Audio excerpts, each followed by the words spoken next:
Hello everyone. In last video हमने देखा था कि what are the donor and acceptors. अब इसी को हम कंटिन्यू कर रहे हैं। कंपोनेंट्स ऑफ द रिएक्शन देखे थे कि न्यूक्लियोफाइल्स होते हैं और इलेक्ट्रोफाइल्स होते हैं।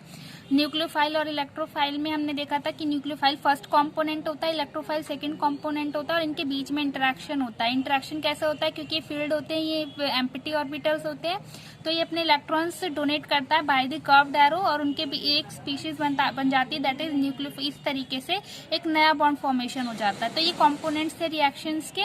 अब इसी को हम आगे देखते हैं कि कंपोनेंट्स के बेसिकली कि इनकी प्रॉपर्टीज क्या होती है, किस बिहाफ पे ये इलेक्ट्रॉन डोनेट करते हैं और किस बिहाफ पे इलेक्ट्रॉन एक्सेप्ट करते हैं। इनकी कुछ प्रॉपर्टीज होती है। ऐसा नहीं है कि किसी के पास भी इलेक्ट्रॉन है तो वो डोनेट कर देगा। ये हमें देखना पड़ेगा कि इनकी क्या कंडीशन है इलेक्ट्रॉन डोनेशन की। तो फर्स्ट हम देखेंगे न्यूक्लियोफाइल्स के बारे में। तो न्यूक्लियोफाइल्स क्या होते हैं? न्यूक्लियोफाइल्स का सभी को पता है, दैट इज न्यूक्लियस लविंग होते हैं। इसको हम शॉर्ट NU से भी डिनोट कर देते हैं। अब न्यूक्लियोफाइल्स मतलब न्यूक्लियस लविंग का मतलब है कि इलेक्ट्रॉन रिच स्पीसीज को ये क्या करते हैं, मतलब इनके पास इलेक्ट्रॉन्स डेंसिटी ज्यादा होती है। अब इनके कंडीशंस क्या है? That is first is any species which can donate a pair of electron. अब इलेक्ट्रॉन डोनेट पेयर करने इनको, मतलब इनको अपने इलेक्ट्रॉन डोनेट करने हैं। वो कब डोनेट कर सकते हैं? जब इनके पास एक्स्ट्रा इलेक्ट्रॉन होंगे तभी वो डोनेट कर पाएंगे। तो उन्हीं स्पीशीज को हम क्या बोलते हैं न्यूक्लियोफाइल्स। अब किस तरीके के ये इलेक्ट्रॉन डोनेट कर सकते हैं? जैसे कि हमारे पास इलेक्ट्रॉन किस फॉर्म में होते हैं, लोन पेयर की फॉर्म में भी होते हैं और बॉन्ड पेयर की फॉर्म में भी होते हैं। तो दोनों तरीके से ये लोन पेयर भी डोनेट कर सकते हैं और बॉन्ड पेयर भी। जैसे कि बॉन्ड पेयर में हमने देखा था कि सिग्मा भी डोनेट कर सकता है, पाई भी। जैसे हमने H2 का एग्जांपल देखा था, H2 में हमारा सिग्मा से डोनेट कर रहा था।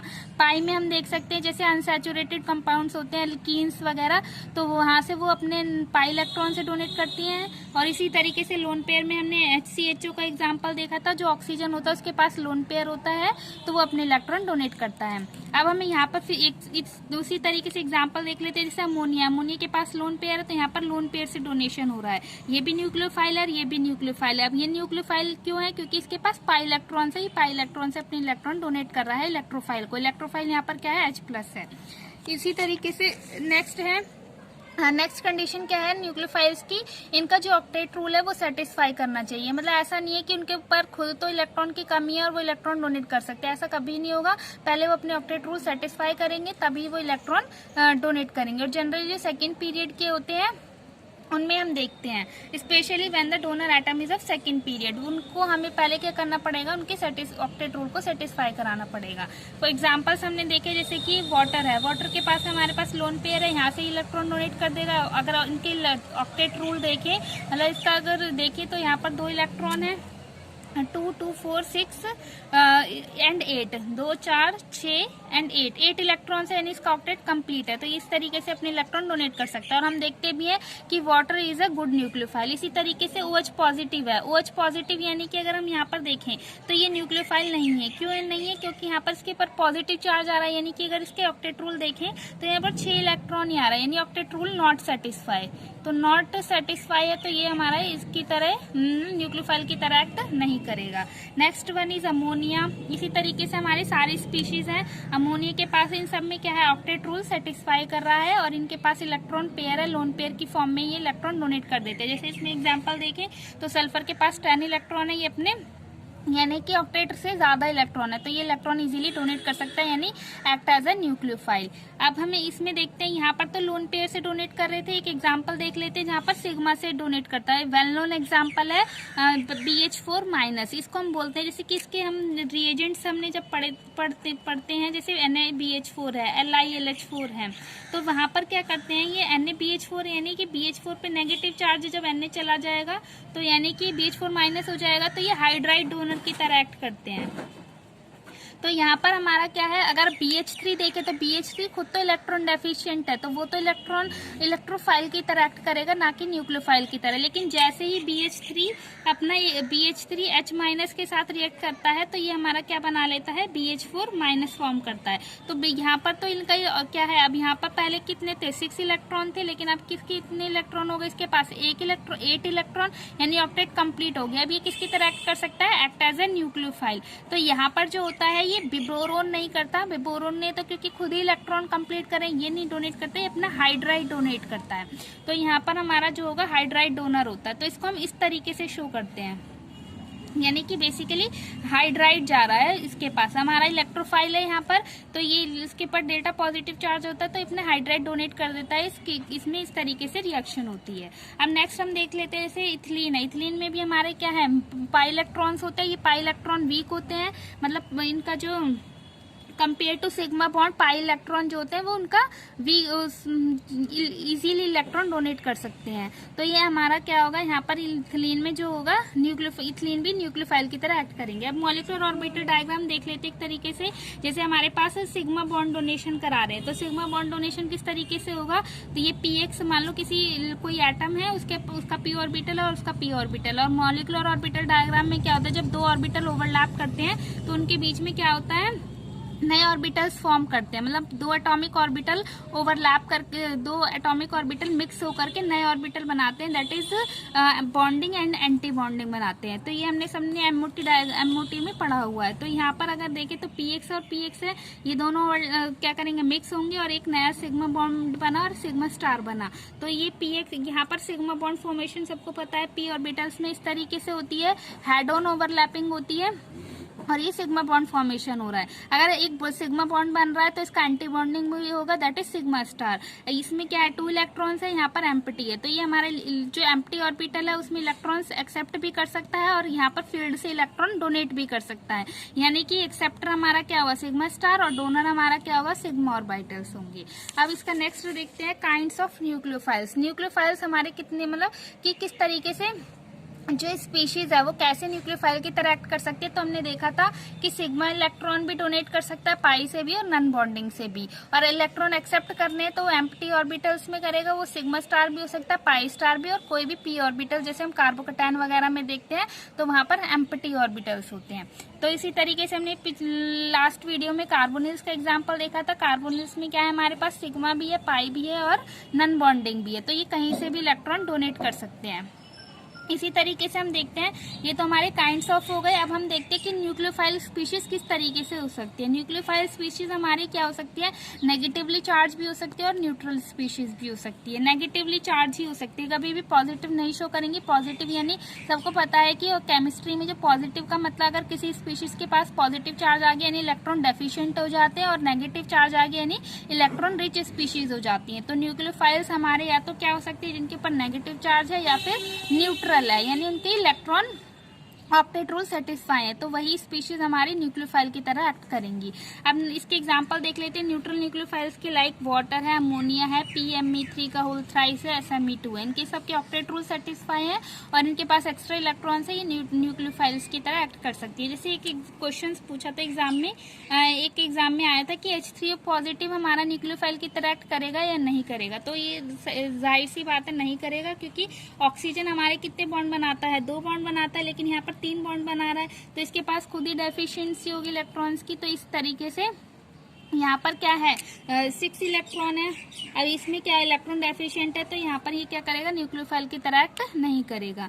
तो इसके एग्जांपल ये तो हमारे हो गए न्यूट्रल न्यूक्लियोफाइल्स। इस तरीके से नेगेटिवली चार्ज देख लेते हैं। नेगेटिवली चार्ज न्यूक्लियोफाइल्स में अगर हमारे देखें तो ये OH माइनस, MES माइनस, जितने भी नेगेटिवली चार्ज है, ये जनरली ये नेगेटिवली चार्ज किस पे आते हैं, हेटेरो एटम पे, जैसे ऑक्सीजन, नाइट्रोजन, सल्फर। तो ये सारे हमारे न्यूक्लियोफाइल की तरह एक्ट करेंगे। अब हम नेक्स्ट देखते हैं। ये इस तरीके से हमारे एग्जाम्पल्स और भी हैं, ये आप देख सकते हैं। अब हम देखते हैं, अभी हमने देखे थे किस तरीके से न्यूक्लियोफाइल्स किस टाइप के होते हैं। तो हम इसमें यहाँ पर देखते हैं कि जो सिग्मा बॉन्ड से भी डोनेट कर सकते हैं और पाई बॉन्ड से भी। अब हम देखते हैं पाई बॉन्ड से किस तरीके से डोनेट करेंगे इलेक्ट्रॉन्स। अगर पाई बॉन्ड फॉर्मेशन कैसे होता है सबको पता है, लेटरल ओवरलैपिंग होती है 2 p ऑर्बिटल्स के बीच में। ये 2 p ऑर्बिटल्स है, तो इनके बीच में मतलब इसमें मिक्सिंग हुई ऑर्बिटल्स की और नए बॉन्डिंग और एंटी बॉन्डिंग बन गया, पाई बॉन्ड बना और पाई स्टार एंटी बॉन्डिंग बन गया। तो इसका ये होम हो जाएगा और इसका ये लूम हो जाएगा। यहाँ इलेक्ट्रॉन एक्सेप्ट भी कर सकता है और यहाँ से इलेक्ट्रॉन डोनेट करेगा, दैट इज होमो, और यहाँ से इलेक्ट्रॉन एक्सेप्ट करेगा, दैट इज लूमो। तो ये इस तरीके से एक्सेप्ट न्यूक्लियोफाइल की तरह और इलेक्ट्रोफाइल की तरह एक्ट कर सकते हैं। अब एग्जांपल देख लेते हैं यहाँ पर न्यूक्लियोफाइल में, कि जैसे कि हमारे पास इथिलीन है, तो यहाँ पर ये क्या करेगा, Br, ये इलेक्ट्रॉन डेफिशिएंट होता है, यहाँ पर एक पॉजिटिव चार्ज होता है, एक पे नेगेटिव चार्ज होता है, तो यहाँ पर ये अटैक करेगा एज अ न्यूक्लियोफाइल। एक स्पीशीज इसमें भी देख सकते हैं, ये भी अल्कीन है, यहाँ पर भी पाई इलेक्ट्रॉन से ये पाई इलेक्ट्रॉन जो है हमारे न्यूक्लियोफाइल की तरह एक्ट कर रहे हैं, मतलब कि एल्कीन हमारी न्यूक्लियोफाइल की तरह एक्ट कर रही है। इसी तरीके से हमारी बेंजीन रिंग है, इनमें भी पाई इलेक्ट्रॉन्स होते हैं, यहाँ पर भी ये एक्ट करते हैं एज ए न्यूक्लियोफाइल। इसी तरीके से जो ये हमारे एल्काइंस है, एल्काइंस भी हमारे क्या है, इनके पास भी पाई इलेक्ट्रॉन्स है, तो ये भी हमारे न्यूक्लियोफाइल की तरह एक्ट कर सकते हैं। जैसे हमने लास्ट वीडियो में देखा था कि सिंगल बॉन्ड, डबल बॉन्ड और ट्रिपल बॉन्ड तीनों ही हमारे न्यूक्लियोफाइल की तरह एक्ट कर सकते हैं। अब हम देखते हैं sigma bond as a nucleophile. Sigma, अभी हमने देखा पाई बॉन्ड की तरह किस तरीके पाई बॉन्ड जो हमारे न्यूक्लियोफाइल की तरह एक्ट कर सकते हैं, और हम देख सकते हैं सिग्मा बॉन्ड भी हमारे न्यूक्लियोफाइल की तरह एक्ट कर सकते हैं। जैसे सीसी बॉन्ड है, हमने उसमें हाइपर कॉन्जुगेशन में देखते हैं, हाइपर कॉन्जुगेशन में हमारा सीसी बॉन्ड डोनेशन होता है। जैसे सीएच बॉन्ड भी होता है। इसी तरीके से जितने भी ऑर्गेनोमेटालिक रिएजेंट्स होते हैं, जैसे कि एमसी बॉन्ड, जिसमें एमसी बॉन्ड होता है, एग्जाम्पल RLI, ये वेल नोन हमारा रिएजेंट है। ऑर्गेनोलिथियम, ऑर्गेनो कॉपर, इस तरीके से इसमें क्या होता है, R माइनस एक्ट करता है। मतलब कि हम बोल रहे हैं एमसी बॉन्ड क्या होते हैं, वीक बॉन्ड होते हैं। वीक बॉन्ड क्यों है, क्योंकि इनके बीच में इलेक्ट्रोनेगेटिविटी डिफरेंस बहुत ज्यादा होता है, तो इनका बॉन्ड वीक हो जाता है। तो जो कार्बन है वो नेगेटिव चार्ज कैरी करेगा, नेगेटिव चार्ज कैरी करेगा, यानी कि इलेक्ट्रॉन रिच स्पीशीज हो गई। तो ये किसकी तरह एक्ट कर सकता है, न्यूक्लियोफाइल की तरह एक्ट कर सकता है। अभी हमने BH4 माइनस का एग्जाम्पल भी देखा था कि यहाँ पर सिग्मा बॉन्ड से किस तरीके से डोनेशन करता है। अब हम देखते हैं कि BH4 माइनस न्यूक्लियोफाइल की तरह एक्ट कैसे करता है। तो BH3 हमने देखा था कि 6 इलेक्ट्रॉन होते हैं, तो ये 6 इलेक्ट्रॉन यानी इलेक्ट्रॉन डेफिशिएंट हो गए। अब हम देखते हैं कि ये BH4 माइनस क्यों कर रहा है इलेक्ट्रोफाइल की तरह, न्यूक्लियोफाइल की तरह। तो ये अगर हम BH3 देखें तो यहाँ पर 6 ही इलेक्ट्रॉन, मतलब कि इस तरीके से 2 इलेक्ट्रॉन, 6 इलेक्ट्रॉन है और एक एम्प्टी ऑर्बिटल है। तो इसमें जो इसका जो हम जब लेफ्ट टू राइट जाते हैं, जो एक्स्ट्रा इलेक्ट्रॉन ऐड होते हैं, तो वो हमारे सेम शेल में होते हैं उसमें। इसी तरीके से जब यहाँ पर क्या होगा, जब BH4 माइनस बनेगा, BH4 माइनस यानी कि BH3 था पहले, तो BH3 क्या कर रहा है कि BH3 हमारी इलेक्ट्रॉन डेफिशिएंट थी, तो H माइनस आया और H माइनस ने यहाँ पर इसको इलेक्ट्रॉन अपने डोनेट कर दिए इसके एम्प्टी ऑर्बिटल में, और क्या बना लिया, BH4 माइनस बना लिया। लेकिन क्या हुआ, जैसे ही इसके आउटर शेल में इसने इलेक्ट्रॉन डोनेट करे, पहले 6 इलेक्ट्रॉन थे, अब एक ही शेल में जब इलेक्ट्रॉन इंक्रीज करेंगे, एकदम से हमारे क्या 2 इलेक्ट्रॉन इंक्रीज हो गए। उसी शेल में पहले 6 इलेक्ट्रॉन थे, अब 2 इलेक्ट्रॉन और इंक्रीज हो गए, यानी टोटल अब 8 इलेक्ट्रॉन हो गए। अब इनमें क्या होता है, रिपल्शन होना शुरू हो जाता है। रिपल्शन की वजह से क्या हो जाते हैं कि ये इनमें रिपल्शन की वजह से BH4 माइनस इतना स्टेबल नहीं होता। तो स्टेबल नहीं होगा तो ये क्या करेगा, ये फिर से क्या करने की कोशिश करेगा, अपने इलेक्ट्रॉन को रिमूव करेगा। और किस फॉर्म में करता है, फिर से ये हाइड्राइड डोनर की तरह एक्ट करता है। तो इसीलिए हम बोलते हैं जो BH4 माइनस होते हैं वो गुड हाइड्राइड डोनर होते हैं, जो अच्छे रिएजेंट की तरह एक्ट करते हैं, जो कार्बोनिल्स को अल्कोहल में कन्वर्ट करते हैं। ठीक है, इसी तरीके से हम देख सकते हैं BH3 जो जनरली 13 ग्रुप्स के स्पीशीज होते हैं, उसमें जैसे BH3 वो हमारी इलेक्ट्रॉन डेफिशिएंट होते हैं, क्योंकि ऑक्टेट रूल कंप्लीट नहीं होता। जैसे कि BH3 है इलेक्ट्रोफाइल की तरह, क्योंकि जिसमें ऑक्टेट रूल सेटिस्फाई हो रहे हैं वो न्यूक्लियोफाइल की तरह एक्ट कर रहे हैं। जैसे यहाँ पर 8 इलेक्ट्रॉन है तो न्यूक्लियोफाइल की तरह, इधर भी 8 इलेक्ट्रॉन है तो ये भी न्यूक्लियोफाइल की तरह एक्ट कर रहा है। लेकिन यहाँ पर 6 इलेक्ट्रॉन है तो ये इलेक्ट्रोफाइल की तरह, और ये भी 6 इलेक्ट्रॉन की वजह से इलेक्ट्रोफाइल की तरह एक्ट करेगा। तो हमें ये ध्यान रखना है कि BH4 में हमारे क्या है, 4 सिग्मा बॉन्ड बन रहे हैं। यहाँ पर अगर हम देखें तो 4 सिग्मा बॉन्ड बन रहे हैं। तो इसमें क्या है, सारे ही सिग्मा बॉन्ड को, ये ऐसा जरूरी नहीं है कि ये नहीं होगा कि चारों सिग्मा बॉन्ड में से कोई भी सिग्मा बॉन्ड इलेक्ट्रॉन डोनेट कर सकते हैं, ऐसा गलत है कहना। क्योंकि जो वीक सिग्मा बॉन्ड होगा वही हमारे न्यूक्लियोफाइल की तरह एक्ट करेगा। तो हमारा जो हाइड्राइड आया था, मतलब कि बेसिकली H माइनस जो होगा, जो अपने 2 इलेक्ट्रॉन लाया था वही वीक इलेक्ट्रॉन, क्योंकि उसको रिपेल कर रहे हैं तो उसकी वजह से ये वीक हो जाएगा, और वीक यही वाला हमारा किसकी तरह एक्ट करेगा, सिग्मा डोनेशन में पार्टिसिपेट करेगा। ठीक है, अब हम देखते हैं, इसी को हमने इस तरीके से एक्सप्लेन किया है। तो आप यहाँ से देख सकते हैं कि वीक जो स्मॉल साइज की वजह से ऐसा होता है, इनके बीच में एब्रप्टली इलेक्ट्रॉन बढ़ जाते हैं, उनके बीच में रिपल्शन होना शुरू कर देते हैं। और जो ग्रुप 13 के होते हैं उसमें फर्स्ट जो होते हैं ट्राईवैलेंसी अगर होगी तो इलेक्ट्रोफाइल की तरह एक्ट करेगा, और टेट्रावैलेंसी यानी 4 बॉन्ड बना रहा होगा 13 ग्रुप के, तो वो हमारे किसकी तरह एक्ट करेंगे, न्यूक्लियोफाइल की तरह। तो ये आपको याद रखना है। अगर आपको ये वीडियो अच्छा लगा है तो please like, share and subscribe. Thank you.